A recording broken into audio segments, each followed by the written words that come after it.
empiezan a sentir muchísimo antes, se empiezan a sentir en tu primera infancia, cuando tenés 5 o 6 años, y entonces bueno, no sabes qué es lo que te pasa, simplemente sabes que te acostás todas las noches soñando que te despertás en un cuerpo distinto, pero no creo que porque el cuerpo sea, como dice la gente, el cuerpo equivocado, creo que es porque el cuerpo lo asociaron azarosamente a un destino y a una forma de ser y de vivir y de existir, que es la que vos no sentís tuya. Entonces vos necesitas el otro cuerpo para poder vivir y hacer las cosas que vos tenés ganas de hacer. Eso, que es una cuestión de identidad que aparece temprano en la vida, todavía no tiene ninguna asociación con lo que es la orientación sexual, que a lo mejor viene más adelante y que muchas veces la gente confunde. Y después de eso viene un momento también complicado, que es la adolescencia, que es entre los 15 y 18 años, en la que vos decís, bueno, ¿cómo vive alguien como Bruno su adolescencia? Y bueno, tratando de ser lo que le dijeron que tenía que ser, con un esfuerzo, como por darte un ejemplo para que cualquier persona pueda entender, o sea, cualquier persona que se siente conforme con el género que le asignaron al nacer, un día se levante y le diga, no, vos hoy tenés que comportarte como un hombre, porque los hombres esto, porque los hombres el otro, porque... Entonces yo tenía que tener conductas, o sea, las señoritas no hacían esto, las nenas no hacían esto, las nenas... Y de esa manera fue tu infancia y de esa forma es tu adolescencia y de esa forma se van formando tus relaciones. Entonces lo que uno hace, cuando como en mi caso particular, cada uno tiene su historia y todas son diferentes, no tiene una doble vida, es reprimirse, hacer un gran esfuerzo mental que después tiene un precio para hacer lo que te dijeron que tenés que ser, y entonces estar fingiendo y tratar de acostumbrarse. Creo que hace 20 años, cuando Bruno ya estaba en la facultad, todavía no era Bruno en aspecto y en nombre, pero ya estaba en la facultad, ya tenía compañeros, nunca fui una persona sociable, nunca tuve muchas amistades, nunca me sentí que pegue ni en un lado ni en el otro, hasta hoy no me siento que pegue ni en un lado ni en el otro, porque uno es una tercera cosa, no pretende ser ni una ni la otra, y esa es la otra cosa que a veces la gente se equivoca. Yo no pretendo ser una imitación de un hombre, simplemente soy una persona transexual diferente al resto, tengo otra forma de identificarme, y los cambios que fui haciendo son los que siento que necesito para sentirme bien conmigo, como quiero mostrarme, como quiero ser tratado, pero no pretendo imitar a un hombre. De hecho, como no fui criado de esa manera, probablemente nunca pueda hacerlo, pero fue mucho más difícil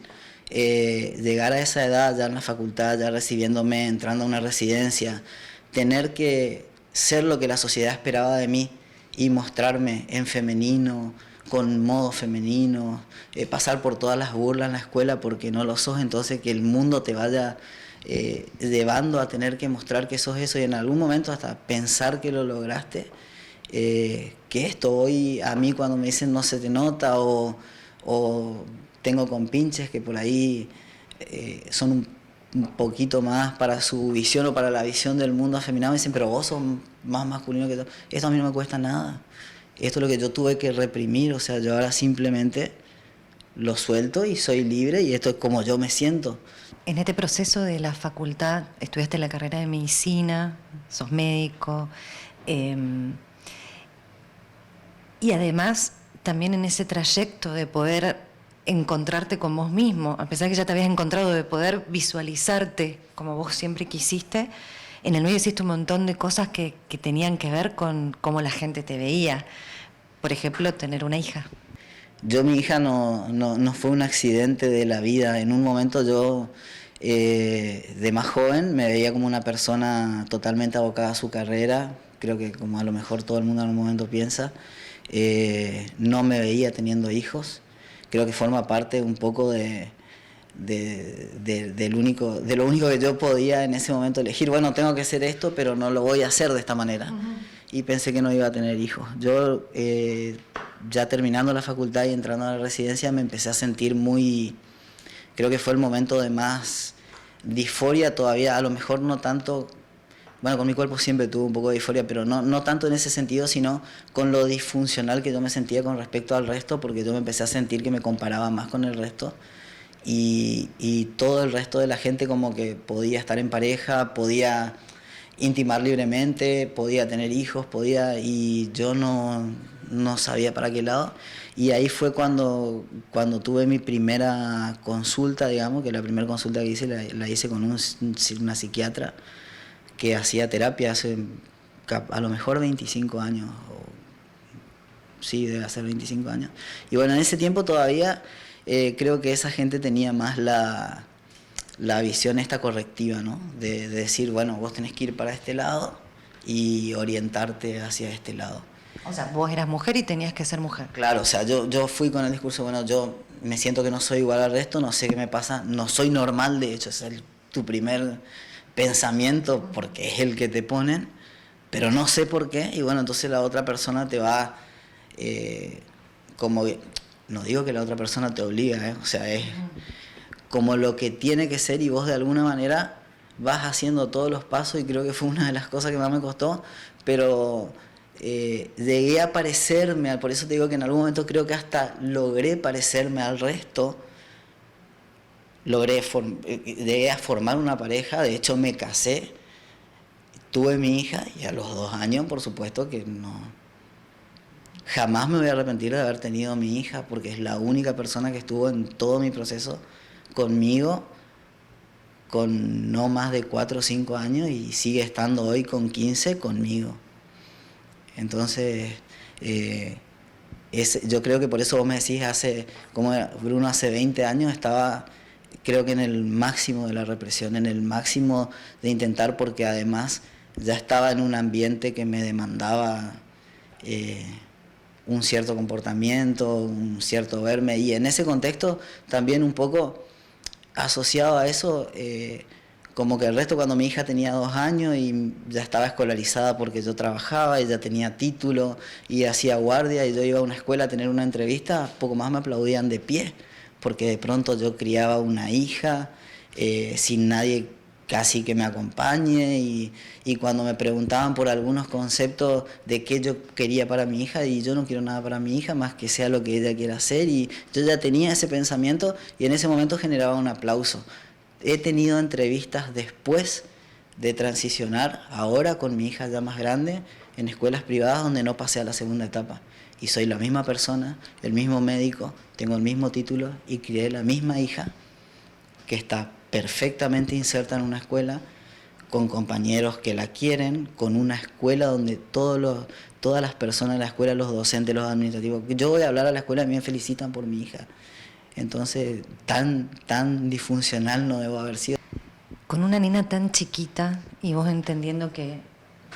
ibas a hacer lo que querías ser, porque lo que sentías que eras, que siempre fuiste. ¿Cómo fue ese proceso de transición que no es rápido tampoco y que lleva un tiempo? Me llevó 5 años desde que yo llegué a la conclusión de que era lo que me estaba pasando. Yo ya estaba cambiando mi expresión de género, ya me empezaba a cortar el pelo como varón, a vestirme mezclado, pero no sentía que pudiera hacerlo todo, todavía sin explicarle a ella que habrá tenido unos 5 años en ese momento. Y me tomé 5 años más para buscar cómo le iba a explicar. Primero para buscar cómo lo iba a entender yo y concomitantemente con eso, como yo ya iba cambiando, bueno, todo tu entorno empieza la burla, un poco el maltrato encubierto, el no tener lugar en decir, bueno, cosas tan simples como me preguntan mi nombre y me quedo, no puedo decir libremente ningún nombre porque el que tenía no me identifica y el que quiero tener no lo puedo decir porque no lo puedo usar, o no sé a qué baño ir, entonces no voy a ninguno durante 8 horas que estoy trabajando, hasta, bueno, en todo ese proceso volcarme a decir, bueno, acomodo esto de otra manera, me cambié de lugar en el que yo estaba trabajando, me cambié de edificio en el que yo estaba trabajando en el mismo lugar, empecé a leer otras cosas, empecé a leer psicología, empecé a leer filosofía, empecé a hacer más terapia, empecé a buscar casos de personas cosas que pudiera leerle a ella, con las que pudiera explicar, que me sirvieran a mí para explicarle. La anatomía del cuerpo separada de la sensación, de la identidad, de todas estas cosas que estamos hablando, pero a una criatura de 5 años, a la que ahora con 15 tengo que reexplicarle algunas cosas por ahí desde otro punto de vista, pero que también me sirvió mucho para hablar con ella de cosas que la mayoría de la gente a esa edad no habla, porque la siente un tabú, o sienten que la mayoría de la gente piensa que todas las criaturas imitan, o que van a terminar contagiadas, o que van a terminar contaminadas, y al contrario de eso, no pasó ninguna de esas cosas. Lo entendió perfectamente, lo fue procesando en las cosas que necesitó más tiempo. Yo me tomé más tiempo para hacerlas, a algunas no le costó demasiado. Yo creo que ellos no vienen contaminados, ellos tienen lo que uno les pone adentro.